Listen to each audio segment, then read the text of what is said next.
Abra aí a sua Bíblia em Lucas, capítulo 1.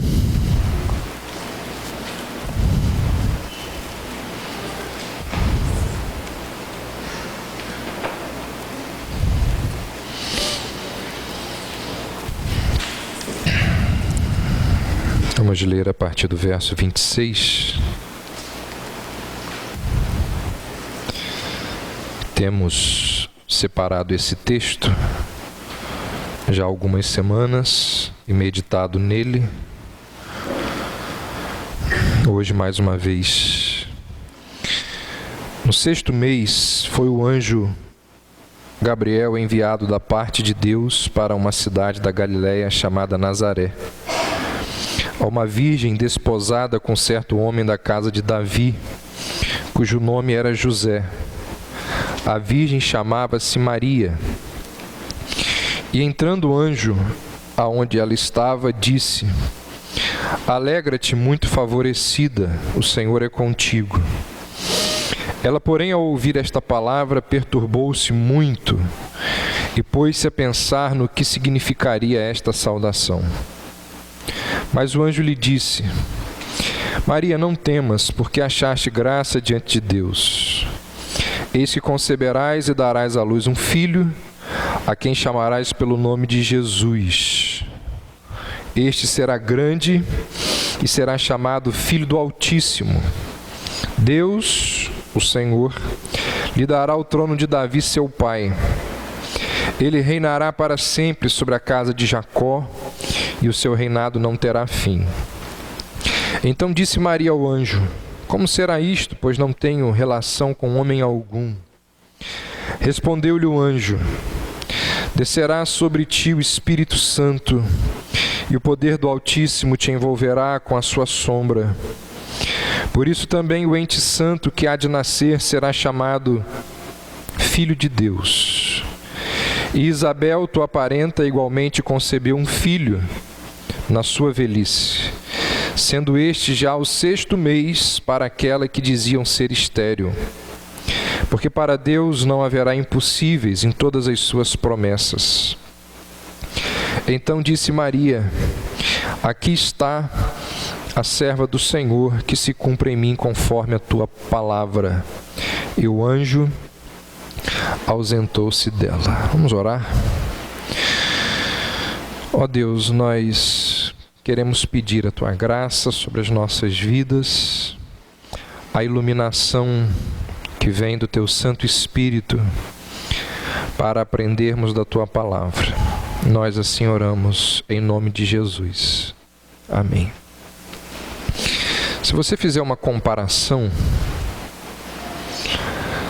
das duas anunciações, a que é feita a Zacarias e a que é feita a Maria, que estão relatadas aqui nesse primeiro capítulo, de que ambos os casais ali, vão ter filhos, você vai perceber que estas anunciações, elas são bem parecidas, são bem semelhantes. Se você olhar no verso 19 e 26, você vai ver que existe uma saudação do anjo, tanto a Gabriel quanto a Maria. Se você olhar no verso 12 e no verso 29, você vai perceber que ambos ficam perturbados. Depois, se você olhar e comparar o verso 13 com o verso 30, ambos são encorajados por palavras semelhantes, que são as palavras não tenha medo. E logo depois desta palavra de encorajamento vem a promessa de um filho. Depois também nos é dito que ambos fazem perguntas, verso 18 e verso 34. E ambos recebem respostas, verso 19 e verso 34. Então essas duas saudações, as duas anunciações, são bem parecidas, bem semelhantes. A diferença aqui é que enquanto Zacarias hesita, Maria acredita. Enquanto Zacarias descrê, recebe a palavra angelical de forma cética, Maria não, ela crê na palavra do anjo e se alegra com aquela palavra. Ou seja, mais uma vez nós somos lembrados daquilo que alguns domingos atrás nós vimos sobre a importância de crermos e o perigo da incredulidade. E aí, quando o anjo anuncia a Maria que ela teria um filho, Gabriel nos ensina várias coisas sobre Jesus. Eu listei algumas aqui e quero dizer para você que cada uma dessas 7 verdades acerca de Jesus daria para escrever aqui um livro de mais de 500 páginas sobre cada uma dessas coisas. Cada um desses itens aqui tem sido motivo de controvérsia, de debate, ao longo de séculos sobre Jesus Cristo. Cada um desses itens aqui, eu garanto para você que nós poderíamos ficar mais de 1 ano numa escola bíblica dominical só analisando cada um desses itens aqui. Isso nos lembra, isso nos mostra que existem muitas e muitas e muitas coisas acerca de Jesus que a gente não sabe, que a gente desconhece. A primeira coisa que a gente percebe aí, eu vou falar rapidamente, eu vou só passar por esses itens. Maria, a anunciação de Gabriel acerca de Jesus nos ensina que o filho que Maria iria gerar, ele era humano. E você acha, ou você suspeita de que ao longo dos séculos as pessoas, as religiões têm duvidado da humanidade de Cristo? Se vocês souberem os tratados que têm sido escritos para mostrar, para defender a humanidade de Cristo, uma vez que ela tem sido atacada, é uma enormidade. Já lá no 1º século, logo depois ali de Jesus, dos apóstolos, já no 1º século, muitas pessoas passaram a dizer que Jesus não era humano. Eles diziam o seguinte: ou ele é Deus, ou ele é humano. As duas coisas na mesma pessoa, isso é impossível. Você escolhe. Ou é Deus ou é humano. E se ele for Deus, aí as repercussões são outras. Ele não pode ter o corpo humano, tem alguma coisa diferente ali. Mas os debates, eles são, parece que infinitos. Agora, olha o que o anjo diz a Maria. O anjo vira para Maria e diz assim: eis que conceberás. Verso 31. E esta palavra, conceberás, é a palavra que é utilizada em toda a Escritura para falar das mulheres que estavam grávidas. Toda vez que uma mulher está grávida de um ser humano, não tem como ser de outra coisa, não é? Mas é por causa do contexto aqui. Todas as vezes que uma mulher está grávida, a palavra utilizada na Bíblia para falar daquele ser que está sendo gerado no seu organismo é a palavra conceberás. É a palavra aplicada a todas as pessoas cujos filhos nasceram de forma natural, de forma humana. Então, Gabriel diz: olha, você vai engravidar e você vai passar pelo processo natural de gestação, dando à luz a um ser humano. Eis que conceberás. Primeira coisa que Gabriel nos ensina é que o filho de Maria é ser humano. Ia ser humano, um ser humano. Segundo, o filho de Maria teria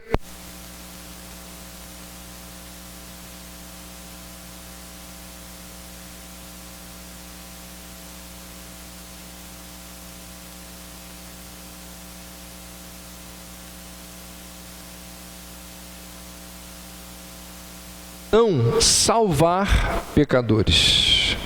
Verso 31 diz assim: por-lhe-eis o nome de Jesus.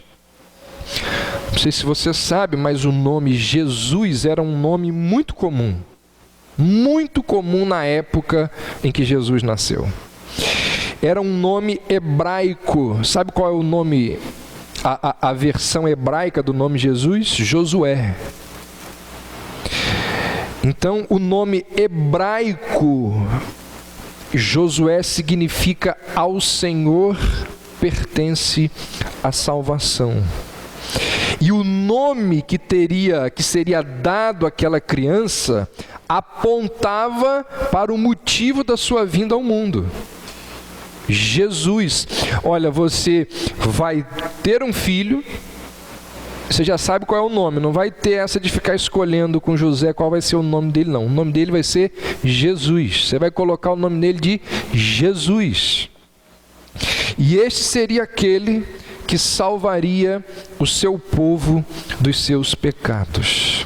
É interessante que dias depois, ou semanas, meses depois, o anjo vai dizer ao próprio José a mesma coisa que disse para Maria. Porque quando ele soube que Maria estava grávida e pensava em abandoná-la, o anjo lhe aparece em sonho para dizer que a criança que Maria estava gerando era do Espírito Santo. E o anjo aparece a José e diz: olha, ela dará à luz e vocês colocarão o nome nele de Jesus, porque ele salvará o seu povo dos seus pecados. Então, tanto José quanto Maria ficam sabendo que o nome do filho dele seria Jesus. Ou seja, o que Gabriel nos ensina? Que a missão daquela criança era salvar pecadores. Gabriel nos diz mais, nos diz que ele será grande. No verso 32, ele diz isso, diz que ele será exaltado, será diferente, será notável entre a humanidade. Embora Cristo, Jesus, fosse um homem como todos nós, havia algo nele que o fazia diferente e distinto de toda a humanidade. Depois nos é dito que ele teria uma relação com Deus a ponto de chamá-lo de Pai. O verso 32, Gabriel diz: ele será chamado Filho do Altíssimo. E não pense você que este é o mesmo sentido com o qual eu e você somos filhos de Deus. Aqui é uma filiação especial. Aqui nós somos remetidos lá ao Antigo Testamento. Por quê? Porque lá no Antigo Testamento existem várias referências, várias profecias que anunciavam a chegada do Filho de Deus. Outra coisa, nos é dito que ele seria o Rei dos Judeus, herdeiro do trono de Davi. Versos 32 e 33. Ou seja, o filho de Maria cumpriria as promessas que Deus fez a Davi séculos atrás. Daqui a 2 domingos, provavelmente 2 domingos, eu vou falar aqui, o título da minha mensagem vai ser O Salvador de Maria, que vai dar muito mais problema do que deu essa semana aí no Face da igreja. E nós vamos ver que quem atribui o significado, ou quem confere a Jesus o significado de herdeiro do trono de Davi, é José, não é Maria. Nós vamos ver lá a discussão que existe das genealogias, se Maria é da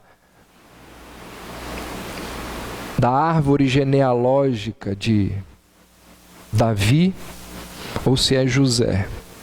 Mas conquanto ela seja de Davi, conquanto ela venha de Davi, ela vem de um dos filhos de Davi, de Natã. Ela não vem de Salomão. Quem vem de Salomão é José. Mas isso é assunto lá para frente. Ele seria rei dos judeus, herdeiro do trono de Davi. Próximo item aí, o reinado do filho de Maria, ele não teria fim. Ou seja, ele reinará eternamente, diz o texto, e o seu reino não terá fim. O que a gente percebe aqui? Que não é um reinado físico, terreno, como os outros reinos deste mundo. É um reinado espiritual que durará para todo sempre. Próximo item, diz que ele será o próprio Deus. Verso 35, o ente santo que há de nascer será chamado Filho de Deus. Ou seja, ele seria gerado de uma forma sobrenatural. O verso 35, ele diz que descerá sobre ti o Espírito Santo e o poder do Altíssimo te cobrirá com a sua sombra.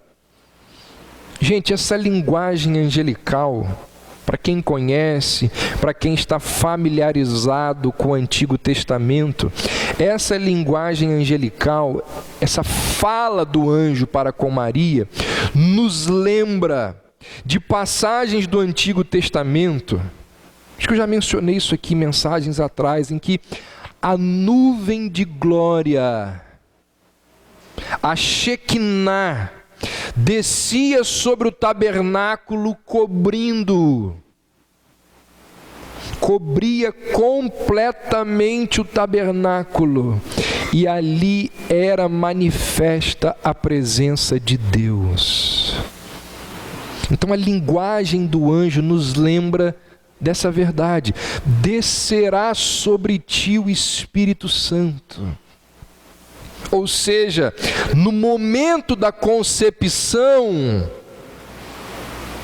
Maria se tornará o tabernáculo de Deus. O Espírito de Deus viria sobre ela como a Shekinah vinha sobre o tabernáculo no Antigo Testamento. O ventre de Maria se tornaria o Santo dos Santos para o Filho de Deus. Descerá sobre ti o Espírito Santo, e ele ainda diz assim, e o poder do Altíssimo te cobrirá com a sua sombra. Essa linguagem aqui, o poder do Altíssimo te cobrirá com a sua sombra, nos remete a uma outra passagem do Antigo Testamento, lá no início, Gênesis 1, quando diz que o Espírito de Deus pairava sobre a face das águas. E foi ali, naquele contexto, que teve início o processo de criação. Ou seja, o mesmo Espírito que estava lá no princípio sobre todas as coisas, vem agora sobre Maria e gera este ser distinto de todos os demais.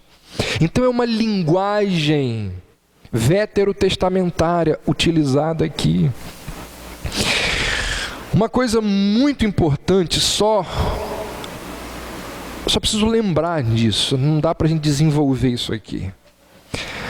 É muito importante lembrar que não significa, eu sei que você não crê nisso, até porque se você cresce nisso, você não podia ser membro dessa igreja. Mas a gente precisa lembrar que Deus Filho, ele não passa a existir a partir desse momento. Porque tem heresias que dizem isto. Deus Filho sempre existiu. Naquele momento, ele desce da glória e ele assume a natureza humana. Então essas são algumas verdades que a gente percebe aqui claramente nesses versos de Lucas 1, de 26 a 38. Como eu disse para vocês, nós poderíamos estudar aqui, cada um desses itens aqui tem conteúdo para a gente ficar décadas aqui estudando. Uma coisa muito interessante que a gente percebe aqui também nesse texto é a doutrina da Trindade. Percebe-se essa doutrina tão fundamental da fé cristã aqui nesse texto. Observe a fala do anjo. O Pai é percebido no verso 32, quando ele diz assim, o Deus Altíssimo. O Filho é a criança que está para nascer. E o Espírito Santo é aquele que irá gerar o Filho e permitir a sua encarnação. Então, assim, em todos os momentos, quando você estuda sobre a doutrina da Trindade, você vai perceber que em todos os momentos importantes da Bíblia, a doutrina da Trindade está presente. Em todos os momentos. Tem gente que fala assim, é muito difícil você perceber a Trindade no Antigo Testamento, porque a revelação ela é progressiva. Mas ela está lá. Lembra lá quando o homem é criado, qual é a linguagem que é usada? Façamos o homem a nossa imagem e semelhança. É plural. E aqui na concepção do Salvador, na vinda do Filho de Deus ao mundo, a Trindade está envolvida. Depois do nascimento de Cristo, as especulações, elas começaram a acontecer e nunca tiveram fim sobre a humanidade e a divindade de Cristo. As pessoas elas tentaram entender como que é possível Jesus ser totalmente humano e totalmente divino. E aí surgiram as primeiras tentativas de explicar o inexplicável. E começaram a surgir dezenas de heresias. Alguém disse que os heréticos são aqueles que sempre tentaram resolver os paradoxos do cristianismo. E uma verdade que é inexplicável, que está presente aqui também, não apenas as duas naturezas de Cristo, mas a doutrina da Trindade. Como pode 1 mais 1 mais 1 ser igual a 1? Na mente humana, essa equação não fecha de jeito nenhum. A gente não consegue entender isso. Tanto que um dos pensamentos mais famosos sobre a Trindade é aquele que diz assim: tente entender a Trindade e você perderá a cabeça. Você vai enlouquecer. Tente negá-la, você perderá a alma. Não dá para entender. Na nossa mente limitada, 1 mais 1 mais 1 igual a 3. Mas o cristianismo diz que não são 3 deuses. Um Deus que subsiste em 3 pessoas. Não são 3 deuses. Não é um Deus de 3 cabeças e nem um Deus que se manifeste de 3 formas diferentes. São 3 pessoas que subsistem no único Deus. O herege é aquele que não sabe conviver com o mistério, e assim ele diz, tem que ter uma explicação. E geralmente a explicação acaba ou com a divindade do Filho ou com a divindade do Espírito. É o chamado unitarismo. Quem crê assim? Testemunhas de Jeová, mórmons, muçulmanos. Como que eles resolvem a questão da Trindade? Matando uma das duas pessoas, ou matando duas pessoas e deixando somente uma, que normalmente é o Pai. Os cristãos são aqueles que aprendem a conviver com o mistério. Os cristãos compreendem que existem questões que aprouve a Deus não revelar. E alguns desses mistérios são abordados aqui no texto de Lucas, e a Trindade é um desses mistérios que a gente percebe aqui. O Pai, o Deus Altíssimo, o Filho, na criança que há de nascer, e o Espírito Santo que vai gerar essa criança. Esse é um mistério que está aqui. 1 mais 1 mais 1 é igual a 1. Hoje eu estava conversando com uma pessoa e falei assim para ela: olha, o mundo diz... A gente estava conversando sobre casamento. O mundo diz que você precisa encontrar sua cara metade.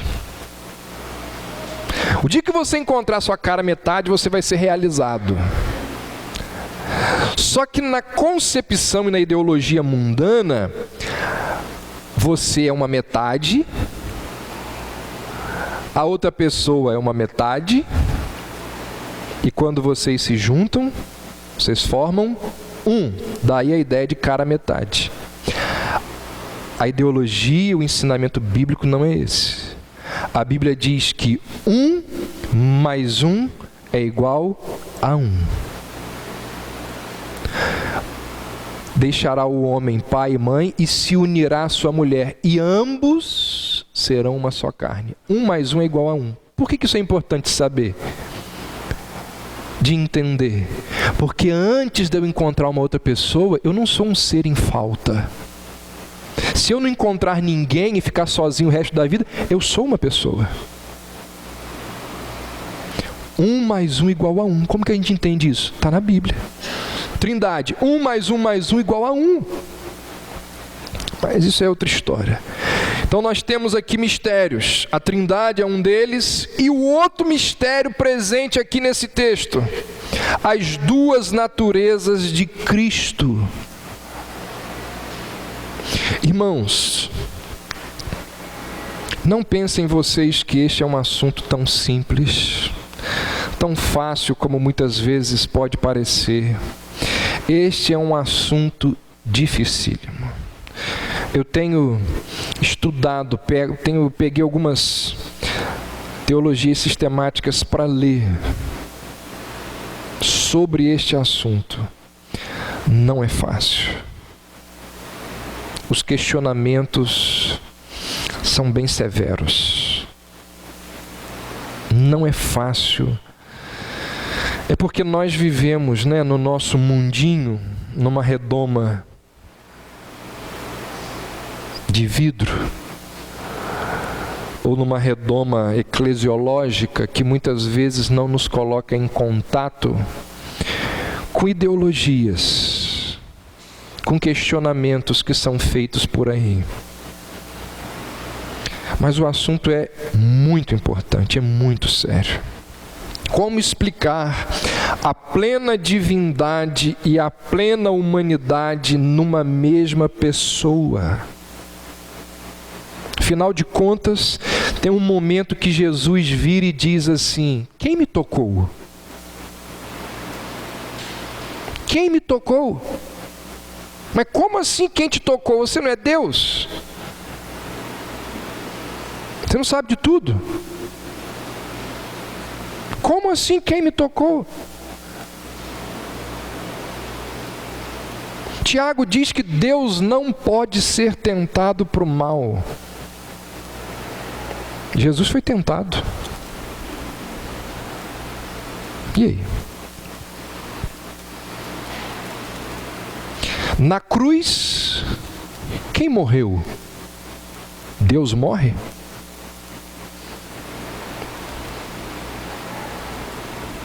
Tem respostas? Claro que tem. E são respostas extraordinárias. Mas que não é o nosso objetivo aqui hoje. Mas são questões sérias, muito sérias. E assim existiram muitas discussões ao longo de vários séculos sobre as duas naturezas de Cristo. Foram muitos concílios, muitos debates. E a gente aqui, a gente não tem a menor noção do que é um concílio. O ambiente, o contexto de um concílio. E a posição da igreja, que é o que está na nossa confissão de fé, que é aquilo que nós cremos, que é aquilo que eu acho que você crê, creio que você creia. A posição da igreja, ela se consolidou. Eu digo que se consolidou porque ela foi sendo progressivamente consolidada ao longo de 5 séculos, num concílio chamado Concílio de Calcedônia. Depois de muitos debates, de muitos teólogos discutindo, naquele concílio se chega a um consenso, a uma verdade que eles entendem que é a verdade bíblica, que permanece até os dias de hoje. 1500 anos depois, o cristianismo histórico, ele continua afirmando que Jesus Cristo é perfeitamente Deus e perfeitamente o homem. Ele não é 50% Deus e 50% homem. Não é isso. Ele é 100% Deus e ele é 100% homem. 1500 anos depois, o cristianismo histórico continua afirmando que Jesus Cristo existia desde a eternidade e se fez homem. Na plenitude dos tempos, ele se fez homem por nossa causa. Ele é uma pessoa com 2 naturezas distintas, mas não misturadas. São naturezas, as naturezas elas são indivisíveis, imutáveis. Por isso que elas estão unidas, mas elas não se misturam. E se for analisar isso e estudar esse tópico aqui, olha o que diz a nossa confissão de fé. Está aí no esboço. O Filho de Deus, segunda pessoa da Trindade Santa, sendo o próprio Deus eterno, o resplendor da glória do Pai, da mesma essência igual ao Pai. Ele fez o mundo, sustém e governa todas as coisas que criou. Quando veio a plenitude do tempo, ele tomou sobre si a natureza humana, com todas as suas propriedades essenciais e fraquezas comuns, porém sem pecado. E foi concebido pelo Espírito Santo no ventre da Virgem Maria, pois o Espírito Santo desceu sobre ele e o poder do Altíssimo a envolveu. Foi nascido de mulher, da tribo de Judá, da descendência de Abraão e de Davi, segundo previam as Escrituras. Desse modo, 2 naturezas completas, perfeitas e distintas, foram inseparavelmente unidas em uma única pessoa. E olha o que diz agora: sem conversão, sem composição ou confusão. E essa pessoa é verdadeiramente Deus e verdadeiramente homem. No entanto, um só Cristo, o único mediador entre Deus e os homens. Como igreja, nós precisamos ter isto registrado, defendido. Em momentos como esse, relembrado, proclamado, anunciado, para que seja preservada esta verdade. Eu não sei se você conhece, convive, mas eu quero dizer para você que nas igrejas por aí existe muita monstruosidade teológica. Existe muito cristão com uma teologia Frankenstein, pedacinho daqui, pedacinho dali. E se isto daqui não estiver registrado, a heresia invade a igreja. Por isso que nós somos uma igreja confessional. O dia que levantar um irmãozinho lá e começar com algumas ideias docéticas, com algumas ideias que questionam alguma das naturezas de Cristo, a gente chama o irmãozinho e diz: olha só, meu irmão, a sua doutrina, a sua fala, a sua teologia está errada por causa disso, disso, disso. Ah, mas isso é a minha versão. Não, não tem a sua e nem a minha, tem a confissão da igreja. É a confissão da igreja. As heresias, elas existem, elas se alastram e elas seduzem as pessoas ao erro e ao engano. Daí a importância de nós termos uma confissão. Lá no começo existia uma heresia chamada de gnosticismo, que ela já dizia o seguinte: olha, Jesus, ele tinha aparência humana, mas ele não era humano. Os gnósticos diziam que Jesus era uma espécie de holograma. Jesus não tinha um corpo verdadeiro. Um gnóstico famoso da época ali, apostólica, um camarada chamado de Valentino, ensinava que Jesus trouxe do céu um corpo glorioso e ele apenas passou através do ventre de Maria, assim como a água passa por dentro de um cano. Teve uma outra heresia chamada de docetismo, já citei aqui, que teve centenas de defensores que negavam a humanidade de Cristo. Às vezes você lê a Bíblia e não sabe por que algumas coisas estão escritas ali na Bíblia, não é? Então abra aí, por favor, 1 João capítulo 4. Por que o apóstolo João escreve essas palavras que nós vamos ler aqui? Porque lá no começo, logo depois da morte de Cristo, alguns anos ou algumas décadas depois, já começaram a surgir heresias falando que Jesus não era homem. E aí João diz: olha, tal ensinamento é doutrina do diabo. Olha o que João diz, 1 João 4, versos 2 e 3. Assim conhecereis o Espírito de Deus. Todo espírito que confessa que Jesus Cristo veio em carne é de Deus. E todo espírito que não confessa Jesus não é de Deus, mas é o espírito do anticristo, a respeito do qual tendes ouvido que havia de vir e agora já está no mundo. Viu? Todo aquele que confessa que Jesus veio em carne é de Deus. João já estava combatendo as heresias aqui. Por que era preciso que Jesus fosse plenamente homem? O anjo vira para Maria e diz: eis que conceberás, seu filho será humano. Por que o Salvador da humanidade, o meu e o seu Salvador, tinha que ser plenamente humano? Primeiro, para representar a humanidade junto ao Pai. Jesus é o nosso representante,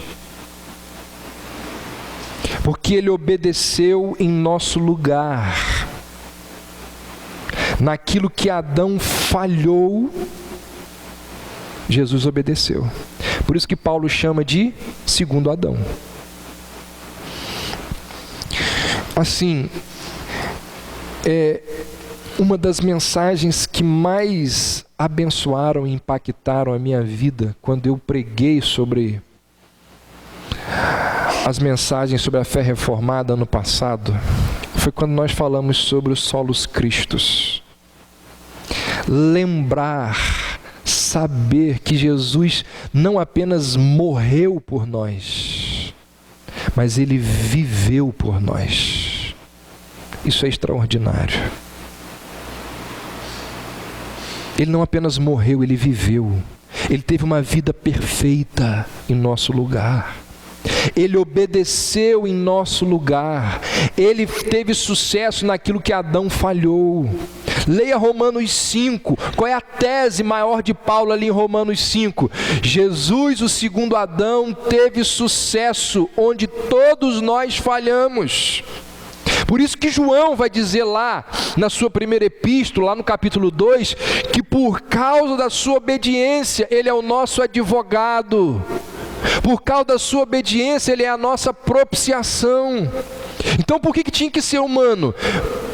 Para representar a humanidade junto ao Pai. Segundo, por que tinha que ser humano? Por que o filho de Maria, o ente santo narrado ali em Lucas 1, por que ele tinha que ser humano? Para ser um sacrifício substitutivo. Abra aí, por favor, Hebreus capítulo 2.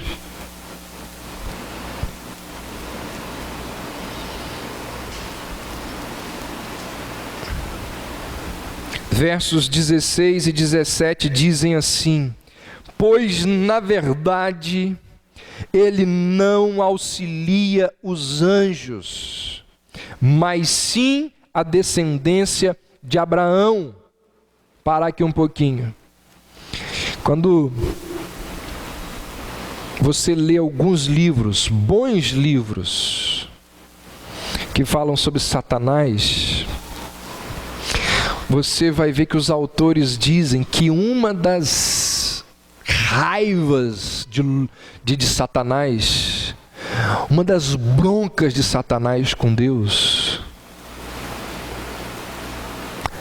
foi porque Deus mandou Jesus na forma humana e não na forma angelical. Por que Deus salvou os seres humanos e nos salvou os anjos caídos? Pecaram da mesma forma que nós. São seres morais da mesma forma que nós. E o autor aos Hebreus diz assim, ele não socorre os anjos,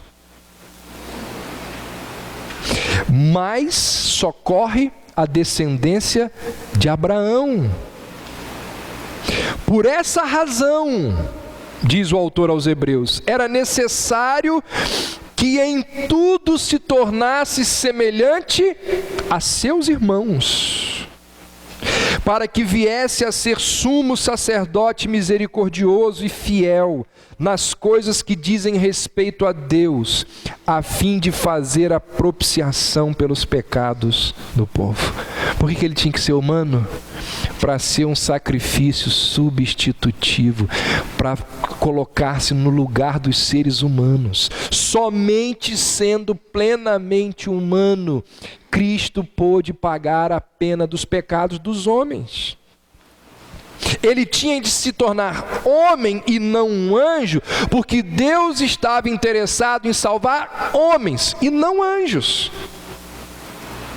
Uma estrofe de uma das melodias que nós cantamos aqui na igreja diz assim: anjos não conhecem a linda melodia, pois só mortais a entoam, os salvos por Jesus.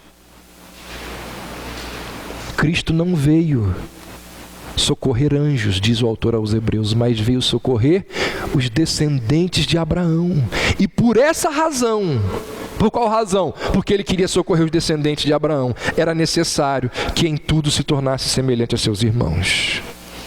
Terceiro, por que era necessário que fosse plenamente humano? Para ser o único mediador entre Deus e os homens. Estávamos lá alienados de Deus por causa do pecado. Necessitávamos de alguém que se colocasse entre Deus e nós e nos levasse de volta ao Pai, de volta a Deus. Precisávamos de um mediador que pudesse nos representar diante de Deus e que pudesse representar Deus diante de nós. E só uma pessoa preencheu esse requisito. Paulo diz lá, escrevendo a Timóteo: Jesus Cristo, homem. Porque era necessário que Jesus fosse plenamente humano para compadecer-se como sumo sacerdote. Não precisa abrir, eu vou ler aqui para vocês. Hebreus 2,18 diz assim: porque naquilo que ele mesmo sofreu, ao ser tentado, pode socorrer os que estão sendo tentados. Porque não temos um sumo sacerdote que não possa compadecer-se das nossas fraquezas, mas alguém que, à nossa semelhança, e preste atenção aqui agora,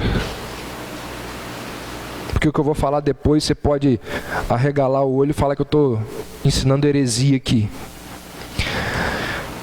A nossa semelhança foi tentado, você lembra lá do texto? Foi tentado em todas as coisas, porém sem pecado. Sabe o que isso significa? Que Jesus foi tentado. Sabe o que ser tentado em todas as coisas significa? Que ele foi tentado em todas as coisas. Quando você tem uma tentação, inclusive sexual, você acha que Jesus não teve tentação sexual? Tem algum parêntese aqui dizendo assim, ó, foi tentado em todas as coisas, menos na questão sexual. Não foi. Ele foi tentado em todas as coisas. E aí você sabe o que isso significa?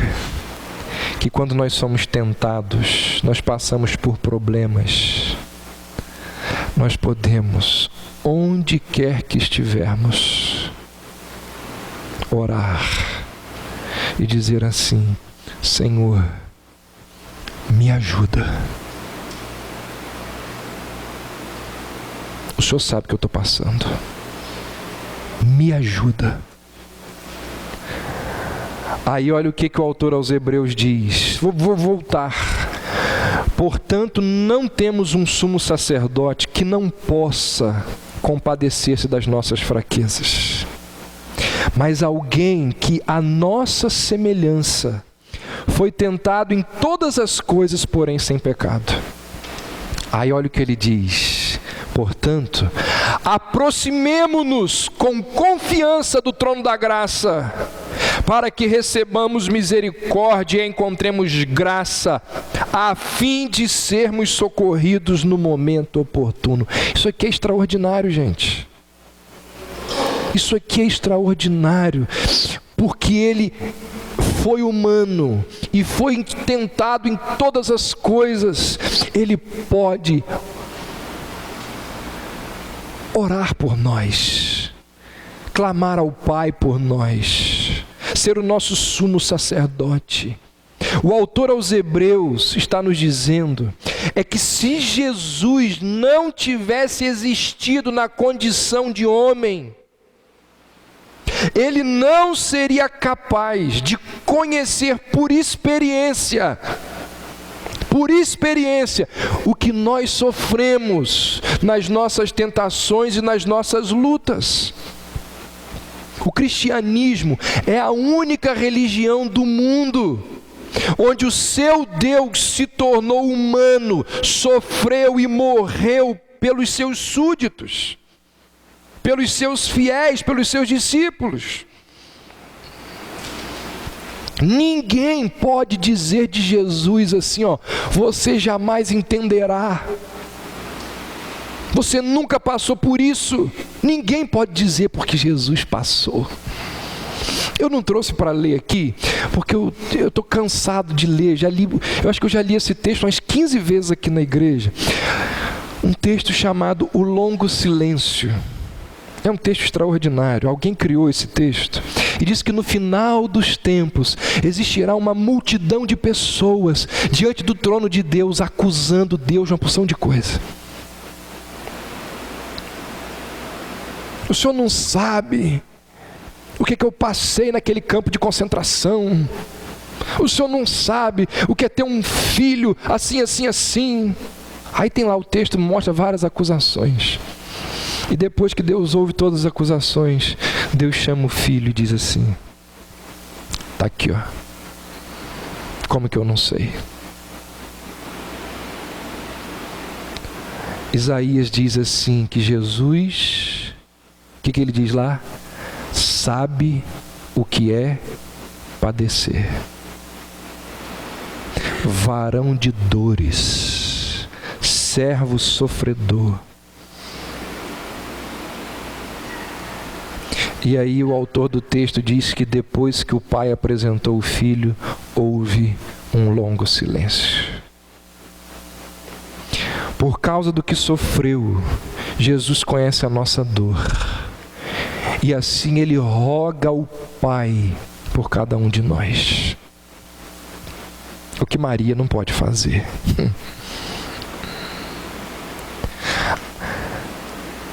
Há um puritano que disse isso daí, ó.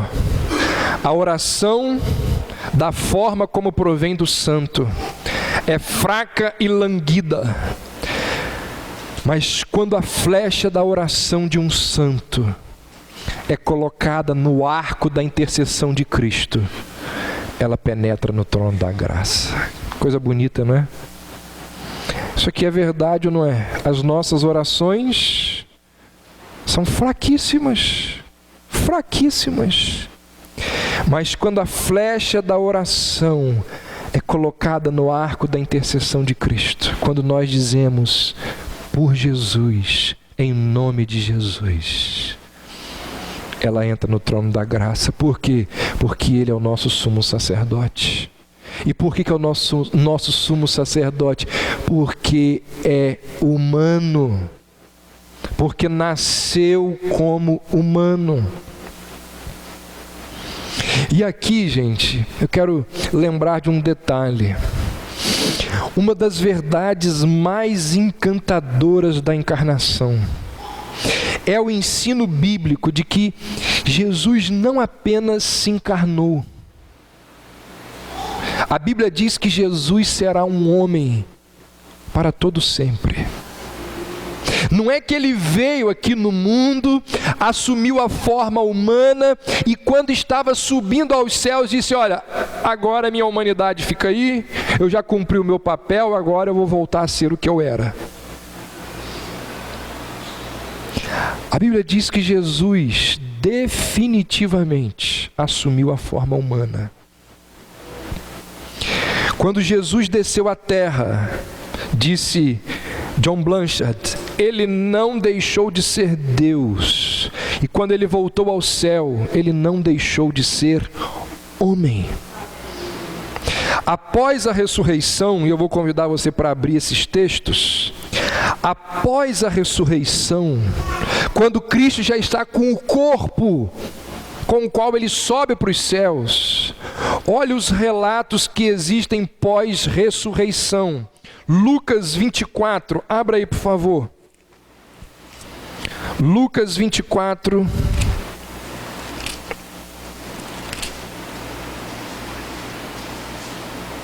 versos 41 e 42. Verso 40, dizendo isto, mostrou-lhe as mãos e os pés, e por não acreditarem eles ainda, por causa da alegria, e estando admirados, Jesus lhes disse, viu o contexto? Porque eles não estavam acreditando. Tendes aqui alguma coisa que comer? Então lhe apresentaram um pedaço de peixe assado e um favo de mel, e ele comeu na presença deles. Pós-ressurreição, Jesus come. Outro texto, João 20.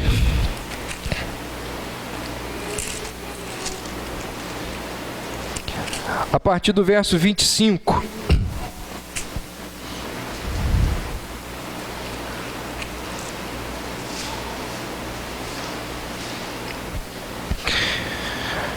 Disseram-lhe então os outros discípulos: vimos o Senhor. Mas ele, aqui uma referência a Tomé, ele respondeu: se eu não vir nas suas mãos o sinal dos cravos, e ali não puser o dedo, e não puser a mão do seu lado, de modo algum acreditarei. Passados 8 dias, Estavam outra vez ali reunidos os seus discípulos e Tomé com eles. Entrando as portas trancadas, veio Jesus, pôs-se no meio deles e disse-lhes: paz seja convosco. E logo disse a Tomé: põe aqui o dedo e vê as minhas mãos. Chega também a mão e põe-na no meu lado. Não seja incrédulo, mas crente. Volta lá para Lucas 24.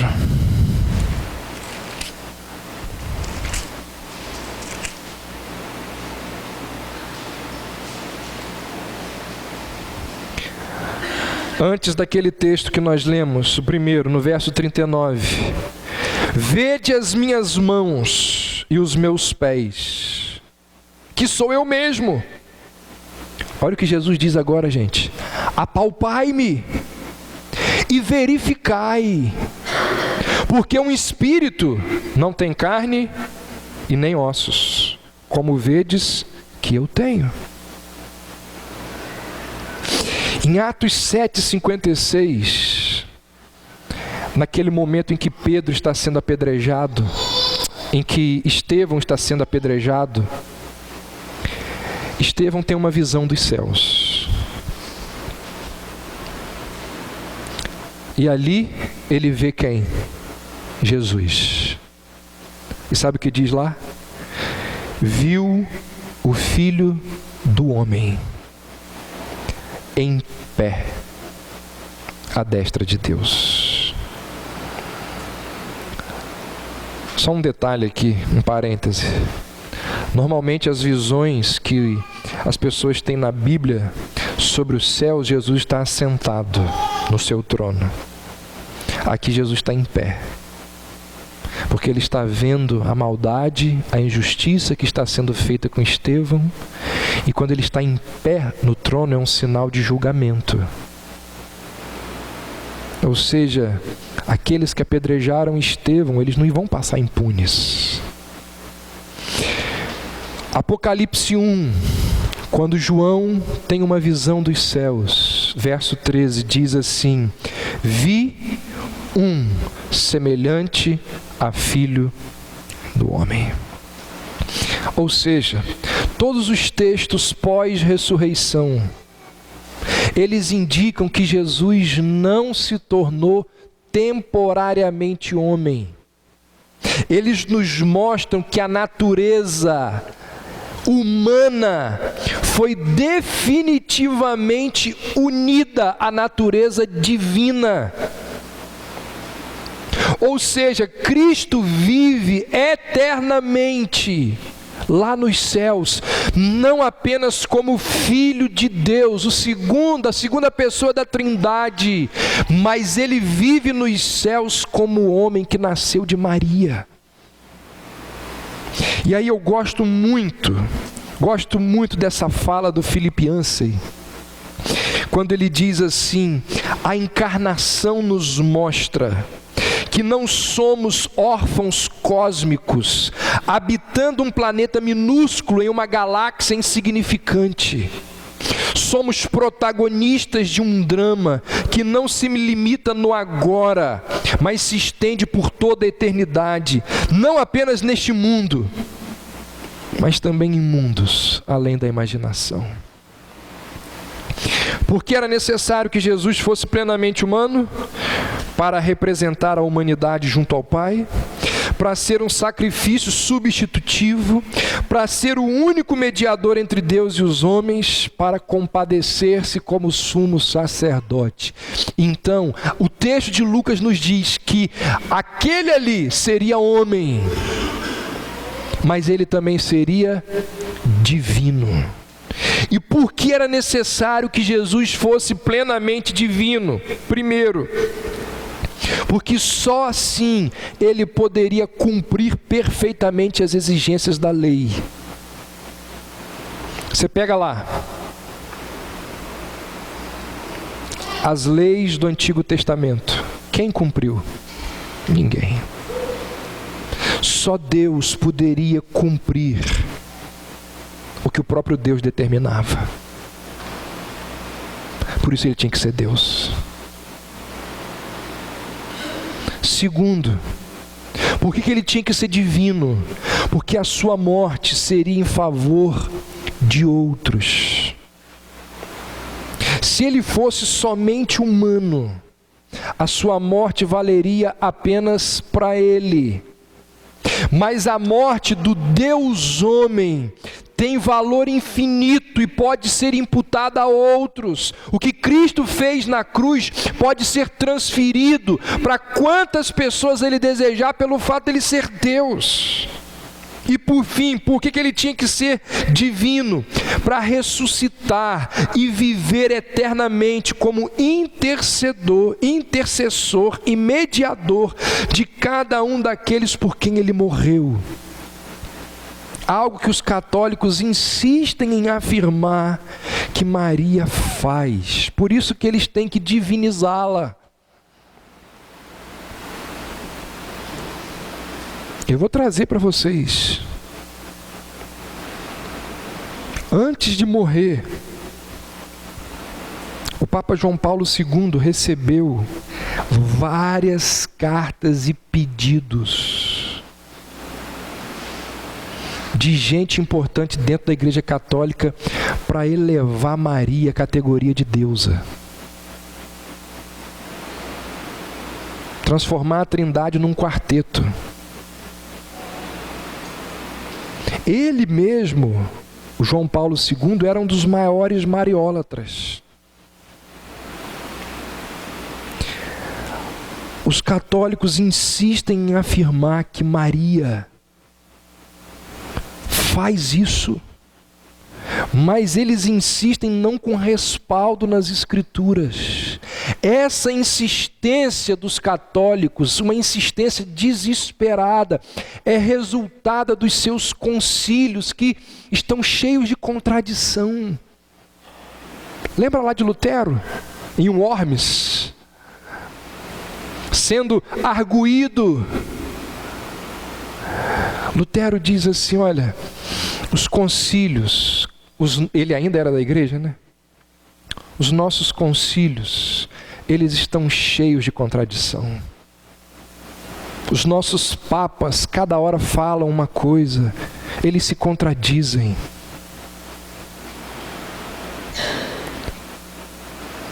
O que eles responderam para Lutero? Eles têm que entender que são contraditórios. E sabe por que são contraditórios? Porque eles colocam a figura e a palavra do Papa acima da palavra de Deus. E é óbvio que eles vão entrar em contradições em vários momentos. Esses versos aqui de Lucas nos lembram que Jesus é plenamente homem e plenamente Deus. Nos lembram das duas naturezas de Cristo. Irmãos, o que eu estou falando aqui para vocês é assim, são tópicos, são coisas muito rápidas, que num momento como esse aqui de culto, de pregação, às vezes não dá tempo a gente minuciar, ruminar. O que eu quero dizer para vocês é que existem muitas coisas que a gente pode e deve estudar. Essa doutrina, essa verdade das duas naturezas de Cristo, então, tem muitas coisas. Mas eu entendo, né? Amanhã, 3 horas, você vai estar fazendo o quê? Quarta-feira, 10h30 da manhã, você vai estar fazendo o quê? Sexta-feira, 19h30, você vai estar fazendo o quê? E a gente não para ler essas coisas, né? A gente tem médico, tem supermercado, Claro, nós temos as coisas para fazer, mas nós também temos outras coisas que a gente poderia abrir mão para poder estudar. Se a gente negar uma das duas naturezas, nós cairemos em erros terríveis que foram cometidos ao longo da história. Há um teólogo do século XI chamado Anselmo, ele diz assim: o Salvador tinha de ser Deus, a fim de alcançar nossa salvação, pagando um preço infinito e levantando-se novamente, mas tinha de ser homem para que pudesse ser um representante legal de Adão e sua semente escolhida. Só Deus poderia salvar, mas só um homem deveria salvar. Afinal, era a humanidade que tinha o débito. Na pessoa de Jesus temos a união das duas naturezas distintas, a divina e a humana, para que o filho de Maria fosse nada menos do que Deus e nada menos do que homem. O concílio de Calcedônia, que eu mencionei no início da nossa mensagem, ele se realizou entre outubro e novembro do ano 451, numa cidade chamada de Bitínia, na Ásia Menor. E esse concílio foi o quarto dos primeiros 7 concílios da história do cristianismo. Neste concílio, algumas coisas muito importantes foram tratadas. Como disse, foi ali que que essa verdade de Deus, de Cristo sendo 100% homem e 100% Deus, ficou estabelecido. Olha o que foi dito ali: fiéis aos santos pais, todos nós, perfeitamente unânimes, ensinamos que se deve confessar um só e mesmo Filho, nosso Senhor Jesus Cristo, perfeito quanto à divindade, perfeito quanto à humanidade, verdadeiro Deus e verdadeiro homem, constando de alma racional e de corpo, consubstancial, segundo a divindade, e consubstancial a nós, segundo a humanidade, em todas as coisas semelhante a nós, excetuando o pecado, gerado segundo a divindade antes dos séculos pelo Pai, e segundo a humanidade por nós e para nossa salvação, gerado da Virgem Maria, Mãe de Deus, um só e mesmo Cristo, Filho, Senhor, unigênito, que se deve confessar em duas naturezas inconfundíveis e imutáveis, inseparáveis e indivisíveis.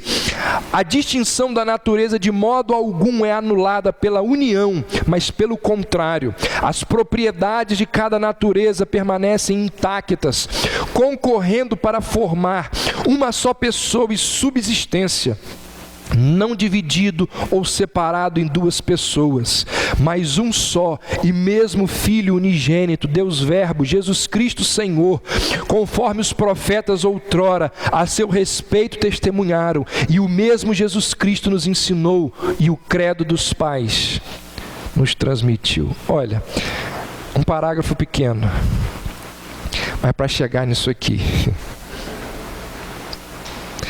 para chegar a este resumo,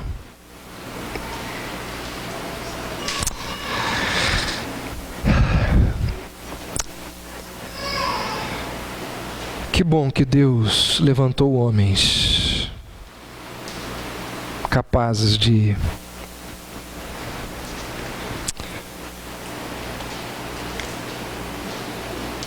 defender a verdade dele da forma como foi defendida aqui. Eu quero ter uma parte final agora, fazendo algumas aplicações para as nossas vidas. O que nós fizemos desde o momento que eu comecei a pregar aqui? Falar das duas naturezas de Cristo no texto de Lucas 1. Falar que ela aparece num contexto de mistério, a Trindade é mencionada ali. Ela também é um mistério. Falamos de algumas características anunciadas por Gabriel a Maria sobre seu filho. E agora eu queria encerrar perguntando o seguinte: Quem é Jesus Cristo para você? Nós falamos aqui, dos teólogos, do Concílio de Calcedônia, mas eu queria levar você a pensar, quem é Jesus para você?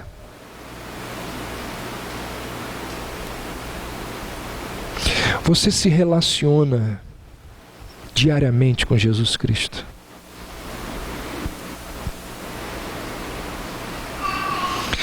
Para os espíritas, para os testemunhas de Jeová, Jesus foi um grande homem, um grande mestre, mas Deus jamais. Os hindus seguem essa linha de pensamento. Mahatma Gandhi disse o seguinte: eu poderia aceitar a Jesus como mártir, uma incorporação do sacrifício e um mestre divino, mas não como o homem mais perfeito que jamais existiu. Sua morte na cruz foi um grande exemplo para o mundo, mas que ela contivesse algo parecido como uma virtude misteriosa ou miraculosa, meu coração não consegue aceitar, disse Mahatma Gandhi. Para ele, Jesus não era Deus. Os espíritas não veem Jesus como Deus. Os testemunhas de Jeová não veem Jesus como Deus. Quem é Jesus para você? Será que você é capaz de dizer como Tomé, na hora que colocou lá o dedo, diz o texto que nós lemos, que ele cai de joelhos e diz o quê? Rei meu e Deus meu. Quem é Jesus para você? Para os ateus, Jesus é um coitado. Para os ateus, Jesus é um perdedor, um derrotado. Nietzsche, ele disse assim: nada é mais decadente do que o cristianismo que tem tomado partido de tudo que é fraco, baixo e mal constituído. Os ateus veem em Jesus um fracassado. Para os católicos, quem é Jesus? 100% Deus, 100% homem. Eles creem nisso. Mas comparar com Jesus, com Maria, é pedir demais para os católicos, né?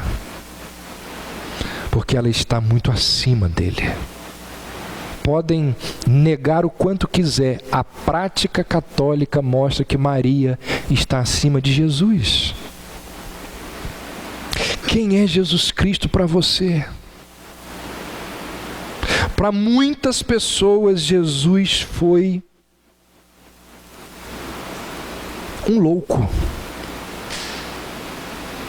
Não estou falando dos ateus aqui não. Que os ateus não consideram Jesus louco, consideram Jesus um derrotado. Mas tem gente que acredita que Jesus era doido mesmo.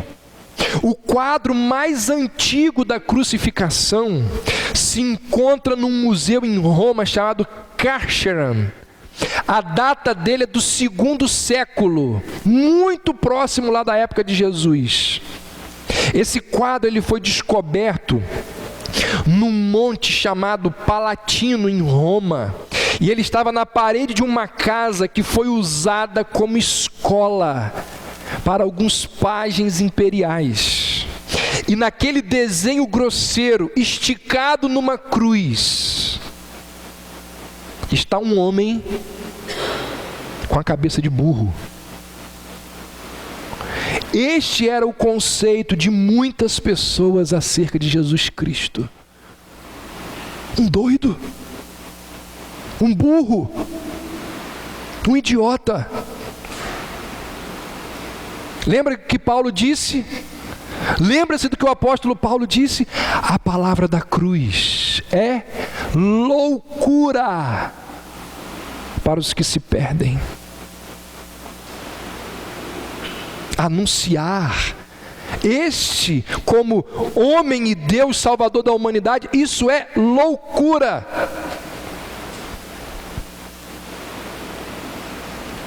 Abra aí, por favor, rapidamente, Mateus capítulo 27.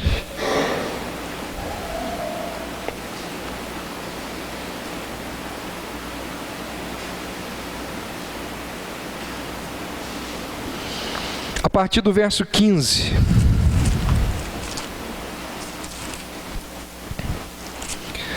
É dito assim: ora, por ocasião da festa, costumava o governador soltar ao povo um dos presos, conforme eles quisessem. Naquela ocasião, tinham eles um preso muito conhecido chamado Barrabás. Estando, pois, o povo reunido, perguntou-lhes Pilatos: a quem quereis que eu vos solte? A Barrabás ou a Jesus chamado Cristo? Porque sabia que por inveja o tinham entregado. E estando ele no tribunal, sua mulher mandou dizer-lhe: não te envolvas com esse justo, porque hoje em sonho muito sofri por seu respeito. Mas os principais sacerdotes e os anciãos persuadiram o povo a que pedisse Barrabás e fizesse morrer Jesus. De novo perguntou-lhes o governador: qual dos dois quereis que eu vos solte? Responderam eles: Barrabás. Replicou-lhes Pilatos: que farei então de Jesus chamado Cristo? Até aí. Que farei então de Jesus chamado Cristo?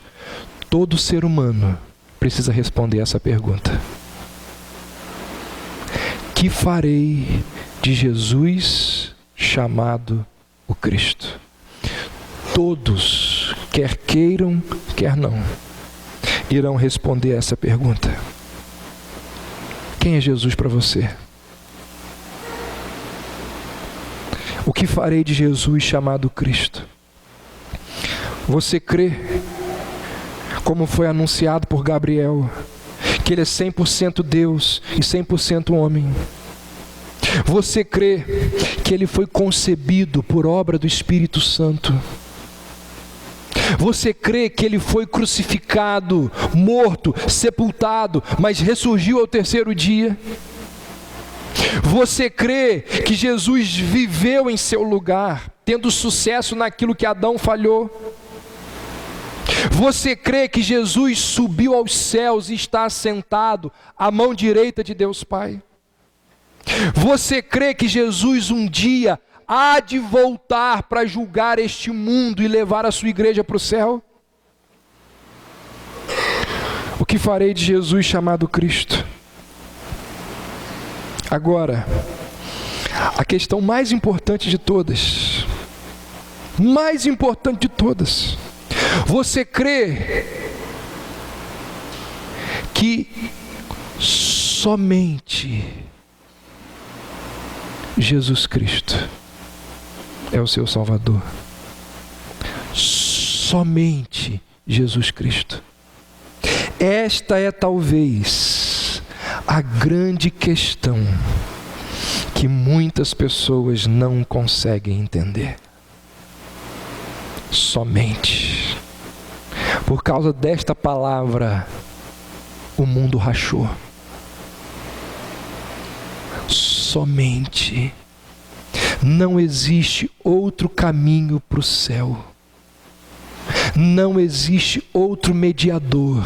Não existe outro sumo sacerdote. Não existe ninguém que possa fazer aquilo que Cristo fez. Não existe outro caminho para o céu. E tudo que for adicionado a este caminho desvia o homem do caminho para o céu. O que farei de Jesus chamado Cristo? Todos os dias nós precisamos responder essa pergunta. Todos nós precisamos responder a esta pergunta. Meu desejo é que estas exposições bíblicas aqui sirvam para abrir os olhos de alguns, para confirmar a fé de outros. Porque esse foi o objetivo desse texto. Lembra? Nós vimos semanas atrás, quando iniciamos a série de mensagens em Lucas, nós vimos que Lucas escreve este evangelho para um homem chamado Teófilo. E qual o objetivo que Lucas tem ao escrever? Ele diz assim: Teófilo, eu escrevo estas coisas para que tenhas certeza. Irmãos, que estas exposições possam levar você a ter certeza de quem é Jesus Cristo, verdadeiro Deus e verdadeiro homem, 100% Deus e 100% homem. Este é o nosso Salvador, este é o nosso Senhor, a quem nós devemos render toda a nossa adoração. Vamos orar. Ó Deus, nós te louvamos, nós te engrandecemos e te agradecemos pelo plano extraordinário, onde o Senhor enviou o teu Filho a este mundo para nos salvar dos nossos pecados, para nos livrar da ira divina que pesa sobre todos aqueles que não estão debaixo da cruz. Nós te louvamos, ó Deus, por estas verdades que chegaram até nós, que alimentam a nossa fé, que sustentam a nossa fé, que trazem sentido à nossa fé. Nós te louvamos, Senhor, por Jesus Cristo, o Deus homem, que se encarnou, que sofreu, que viveu, que morreu e ressuscitou em nosso lugar, que subiu aos céus e está assentado à tua direita, rogando por cada um de nós, por cada um dos teus filhos que aqui está. Nós te louvamos por Jesus Cristo, o Deus que se encarnou, o Deus que veio a este mundo e que morreu e que foi até aquela cruz em nosso lugar, estendendo o sacrifício a todos nós. Ó Deus, quantas coisas reveladas acerca desta doutrina que a gente não conhece. E não conhecemos por preguiça, porque temos outras prioridades, porque não somos disciplinados em estudar. Por isso nós te pedimos, ó Deus, perdão, porque as coisas reveladas que podemos conhecer e podem nos abençoar, elas deveriam fazer parte das nossas prioridades. Mas, ó Deus, quantas coisas que existem que não nos foram reveladas. Provavelmente a maior parte delas. E quem sabe, talvez possamos conhecer um pouco delas lá no céu. O fato é, ó Deus, que é um prazer, é uma alegria poder estudar, aprender, meditar sobre as verdades do Senhor Jesus. Dá, ó Deus, ou faça com que aqui neste local existam homens, desperta, Senhor, neste local, nesta igreja, nesta comunidade, homens e mulheres com o desejo de conhecer, de estudar, de aprender cada vez mais sobre Jesus Cristo. E assim poderemos testemunhar, poderemos defender as verdades reveladas na Tua palavra. Despede-nos em paz, leva-nos às nossas casas e queremos lembrar dos nossos muitos irmãos que estão viajando, que devem retornar para as suas casas, para a cidade, no fim do feriado. Que o Senhor os guarde, que o Senhor os abençoe, que o Senhor os traga na Tua paz. Nós assim oramos, gratos, no nome de Jesus, o nosso Deus, o nosso Senhor, o homem que morreu naquela cruz em nosso lugar. Amém.